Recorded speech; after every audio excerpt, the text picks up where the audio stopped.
Hello viewers, welcome to my YouTube channel HS English education. আজকের ক্লাসটা আপনাদের জন্য ভীষণ গুরুত্বপূর্ণ, কারণ এটা বিভিন্ন কম্পিটিটিভ এক্সামেও দেখা যায় এর আইডেন্টিফিকেশন। ঠিক আছে, অর্থাৎ বাট কোন পার্টস অফ স্পিচের আন্ডারে পড়ছে।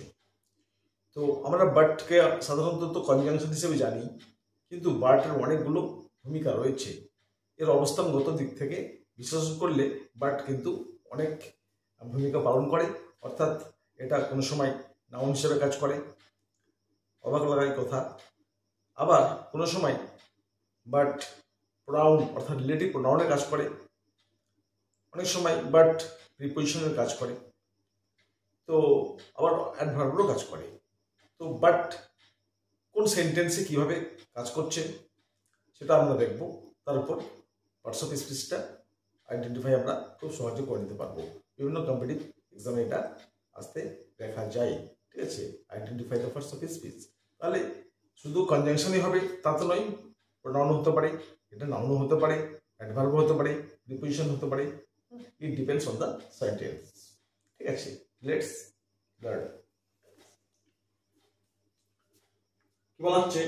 There is no mother but loves her child. There is no mother but loves her child. তার মানে বোঝাচ্ছে এমন কোনো মা নেই যে তার সন্তানকে ভালোবাসে না। ঠিক আছে, তাহলে এখানে বাটটা কি বোঝাচ্ছে? এখানে বাটটা বোঝাচ্ছে যে there is no mother who does not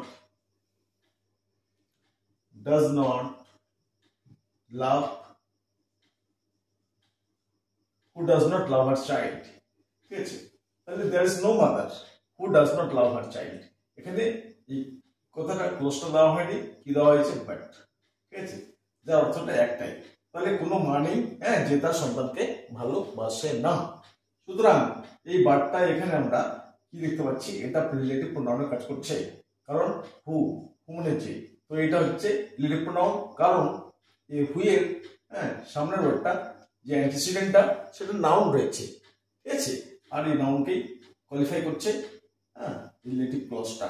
তো হু এখানে রিলেটিভ প্রোনাউনের কাজ করছে। ঠিক আছে, তাই আমরা এই পার্টটাকে আমরা এখানে বলবো প্রোনাউন। তাহলে এটাকে বলতে পারি আমরা প্রোনাউন। প্রোনাউন বলতে রিলেটিভ প্রোনাউন।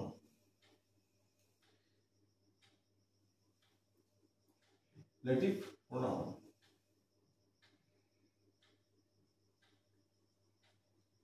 হচ্ছে রিলেটিভ প্রোনাউন। আবার দেখা যাক, he is but a child. He is but A child. তাহলে এখানে বাট বলতে বোঝাচ্ছে কি? এর অর্থ হচ্ছে he is but a child, মানে সে শুধুমাত্র একটা চাইল্ড, কোনো অ্যাডাল্ট নয়। ঠিক আছে, তাহলে এখানে বোঝাচ্ছে he is only a child, অথবা he is merely a child. তাহলে অনলি বা মেয়ারলি যদি যে কোনো একটা নিতে পারি আমরা, তো এর অর্থ কি হচ্ছে? সে শুধুমাত্র একটা চাইল্ড। ঠিক আছে, তাহলে অনলি বা মেয়ারলি এটা হচ্ছে কি? অ্যাডভার্ব। ঠিক আছে, অ্যাডভার্ব অফ ডিগ্রি। তাই আমরা এই বারটা অ্যাডভার্বের কাজ করছে এখানে। ঠিক আছে, তাই আমরা এটাকে বলবো অ্যাডভার্ব। তাহলে এটার অর্থ হচ্ছে মেয়ারলি বা অনলি। তাহলে he is only a child অথবা he is merely a child. সুতরাং এই বারটা এখানে অ্যাডভার্বের ভূমিকা নিচ্ছে। অ্যাডভার্ব, আশা করি বোঝা গেছে। Next, I do not like any bird. অনেক সময় বলি কিন্তু আমার ভালো লাগে না। কিন্তু কথাটা আমি শুনতে চাই না। ঠিক আছে, I don't want to here but, আমি বাট শুনতে চাই না, অথবা I don't like to here any but. তো এখানে কি হচ্ছে? আই ডোন্ট লাইক, আমি পছন্দ করি না। ঠিক আছে, এনি বাট। তাহলে ভার্বের পরে কে থাকে? অবজেক্ট থাকে, আর অবজেক্ট কি হয়? নাউন হয়। সুতরাং এখানে বাটটা হচ্ছে নাউন। তাহলে এটা কি পার্টস অফ স্পিচ? এখন নাউন। তাহলে এটা হচ্ছে নাউন। বুঝা গেল? আই ডোন্ট লাইক ম্যাঙ্গো, আম পছন্দ করি না। তো আম তো নাউন, তাই না? ভার্বের পরে অবজেক্ট থাকে, অবজেক্ট কি হয়? নাউন হয়। খুব বেশি প্রোনাউন হতে পারে। তো I don't like any but, তাহলে বাট এখানে নাউনের ভূমিকা পালন করছে। তাহলে বিভিন্ন জায়গায় পার্টস অফ স্পিচগুলো আলাদা হচ্ছে। হ্যাঁ, এরকম যখন ক্লোজের কাজ করছে মানে রিলেটিভ অ্যাডভার্বের রিলেটিভ প্রোনাউনের কাজ করছে তখন সেটা গেল রিলেটিভ প্রোনাউন হিসাবে। আবার এখানে তো দিলাম অনলি বোঝাচ্ছে, ইজ অনলি এ চাইল্ড, অর্থাৎ এটা অ্যাডভার্বের কাজ করছে। I don't like any but, ঠিক আছে, এখানে নাউনের কাজ করছে। আবার দেখি none but God can help us, none but শুনিছি আমরা অনেক করি, none but God can help us. তো এখানে বাট বলতে বোঝাচ্ছে এক্সেপ্ট, ব্যতীত, ঠিক আছে। তো নান মানে কেউ না, এক্সেপ্ট গড, ঠিক আছে, গড ছাড়া আমাদের কেউ সাহায্য করতে পারে না, ঠিক আছে। তাহলে এখানে বাটটা কিসে কাজ করছে? প্রিপজিশনের কাজ করছে, ঠিক আছে।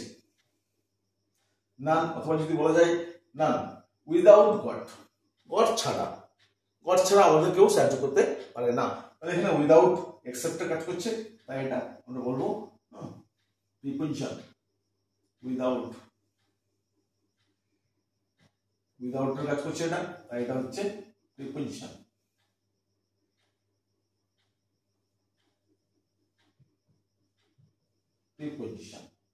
Next, he is poor but honest.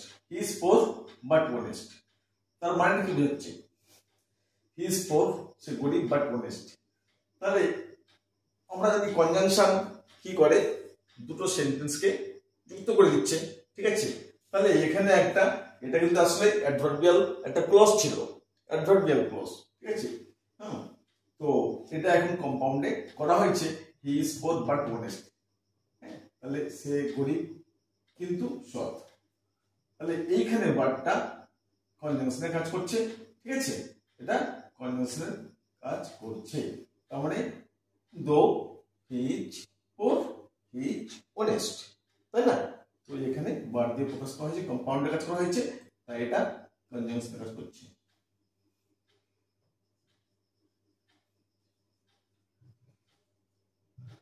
তাই এটা কনজাংশন, ঠিক আছে। তাহলে বাট এখানে কনজাংশন। আবার দেখি I can not but do the work, ঠিক আছে। I can not but do the work, অর্থাৎ আমি কাজটা না করে পারি না, ঠিক আছে। তো I can not but do the work, তো বাটটা এখানে কিসে কাজ করছে? এখন যদি বলি I can not except doing the work, I can not without doing the work. এখন যদি এটার জন্য উইদাউট দিই, উইদাউট মানে ছাড়া, উইদাউট, তখন এটা ডুইং হয়ে যাবে, প্রিপজিশনের পরে নাউন বসে তখন ডুইং হতো। তো I can not without doing the work, আমি কাজটা না করে পারি না। তো এই বাটটা এখানে কি উইদাউট এর কাজ করছে, অর্থাৎ প্রিপজিশনের কাজ করছে, তাই এটা হচ্ছে প্রিপজিশন।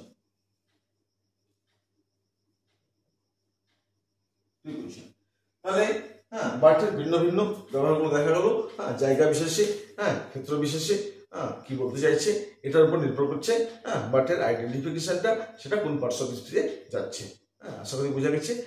ভিডিওটা ইনফরমেটিভ হয়ে থাকলে চ্যানেলটা সাবস্ক্রাইব করে পাশে থাকবেন এবং লাইক শেয়ার অবশ্যই করবেন। That will inspire me to upload more videos for you.